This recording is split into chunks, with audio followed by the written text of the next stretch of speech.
کوشش کرے کہ لوگوں کی روح کو زخمی مت کرے، کیونکہ جسم کے زخم کے ہزاروں دوائیاں، ہزاروں طبیب مل جاتے ہیں، مگر روح کے طبیب بازار سے نہیں ملتے۔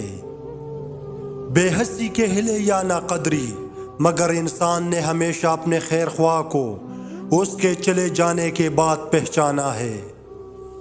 پیشن چاہے جتنا بھی خوبصورت لگے، مگر وہ پردے اور شرم و حیا سے زیادہ خوبصورت نہیں ہوتا۔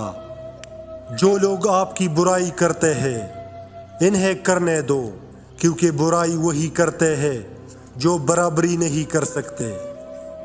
سوچ اچھی ہونی چاہیے، کیونکہ نظر کا علاج ممکن ہے لیکن نظریے کا نہیں۔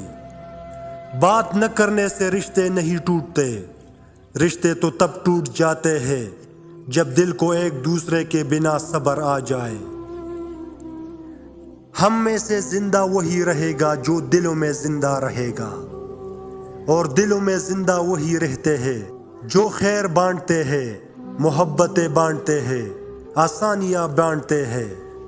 ماں باپ کی باتیں کڑوی ضرور ہوتی ہے، مگر یاد رکھیے نیم کے پتے کڑوے ہی سہی، مگر خون تو صاف کرتے ہیں۔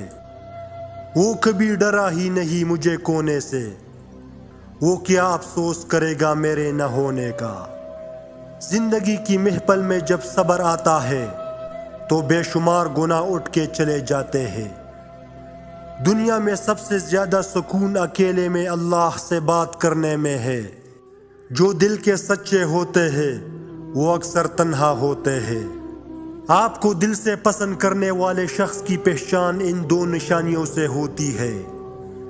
نمبر 1، جب وہ آپ کو سب سے زیادہ اہمیت دے، یہاں تک کہ اپنے رشتہ داروں میں بھی آپ سب سے اوپر ہو۔